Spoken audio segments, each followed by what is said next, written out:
2024 আমরা বৃথা যেতে দেব না ইনশাআল্লাহ। জুলাইকে আমরা হারিয়ে যেতে দেব না ইনশাআল্লাহ। জুলাইকে সব কিছুর বিনিময়ে বাঁচিয়ে রাখবো।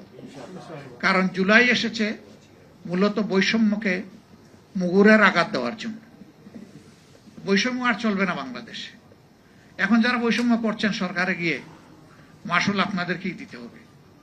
আমরা জানি রাজপথ আমাদের ঠিকানা, আসল ঠিকানা। সেই রাজপথে নামলে অনেক কিছু হতে পারে। হ্যাঁ, হতে পারে, ফাঁসির তক্তায় দাঁড়ানো লাগতে পারে। নাসিরউদ্দিন পাটোয়ারি বলেছে হয় জেলে আর না হয় কবরে। আমি বলবো না, আগের সরকারও আরেকটা জায়গা তৈরি করেছিল, সেটা আয়না করে। এরকম যত ঘর হোক, সকল ঘরকে ইনশাআল্লাহ আমরা কোনো পাত্তাই দেব না। আমরা অঙ্গীকারবদ্ধ, গণভোটের রায় বাস্তবায়ন হবে ইনশাআল্লাহ, বাংলাদেশে হবে। 96 সাল নিয়ে জামাতকে খুঁটা দেওয়া হয়, জামাতটা কি আওয়ামী লীগের সাথে জোট করেছে।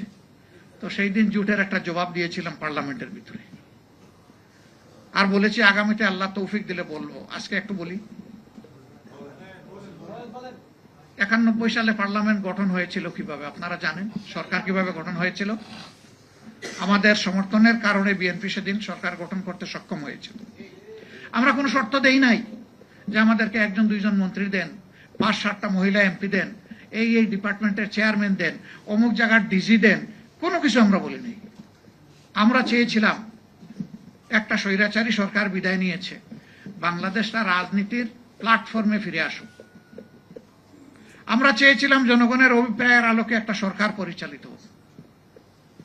সরকার যখন গঠন হলো 94 সালে, অধ্যাপক গোলাম আজম সাহেব তৎকালীন ভারপ্রাপ্ত আমির জনাব আব্বাস আলী খানের নেতৃত্বে 4 জন তার ঘনিষ্ঠ দায়িত্বশীলকে পাঠালেন তৎকালীন প্রধানমন্ত্রীর কাছে। মাননীয় প্রধানমন্ত্রী, দলীয় সরকারের অধীনে নির্বাচন যখন বাংলাদেশে হয়েছে, প্রমাণ হয়েছে যে মানুষ স্বস্তিতে ভোট দিতে পারে না, মানুষের ভোটের কোনো প্রয়োজন হয় না, রেজাল্ট আগে থেকেই তৈরি থাকে, শুধু প্রকাশের অপেক্ষায় থাকে।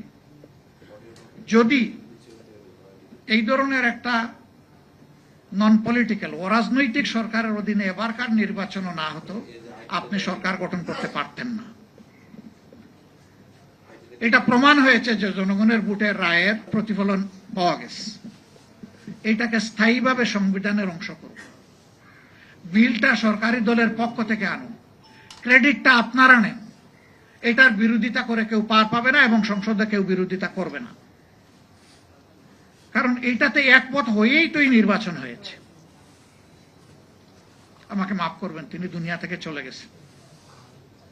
তিনি সেদিন বলেছিলেন, খান সাহেব আপনি আমার পিতৃতুল্য, অন্য কিছু থাকলে বলেন। তখন আব্বাস আলী খান সাহেব বলেছিলেন যে আপনি আমাকে এই মর্যাদা দিয়েছেন পিতৃতুল্য, আমি কৃতজ্ঞ। আমি অন্য কোনো দায়িত্ব নিয়ে আজকে আসি নাই। তবে যেহেতু আপনি একটা মর্যাদা দিয়েছেন, সেই অভিজ্ঞতার জায়গা থেকে এতটুকু বলতে পারি, এই দাবিটা একদিন বাংলাদেশে বাস্তবায়িত হবে। এটা আপনার হাতে হবে না কার হাতে হবে আমি জানি না। এটা কি খুব সহজে হবে নাকি অনেক পানি গুলা করে হবে এটাও আমি জানি না, কিন্তু ইনশাল্লাহ এটা হবে। আমরা একটা বিল পরে সাবমিট করলাম, সেই বিলটা আলোচনাই আসলো না। 5 বছরের মেয়াদ শেষ হলো, এইভাবে আন্দোলন শুরু হলো। আমাদের আর করার কি ছিল? এটা তো কোনো দলীয় দাবি ছিল না, এটা জনগণের পক্ষে ভোটকে নিশ্চিত নিরাপদ করার জন্য এই দাবিটা ছিল। তখন তার মানেন নাই, কিন্তু আল্লাহ তাআলার বিধান, এটা পরিবর্তন হয় না।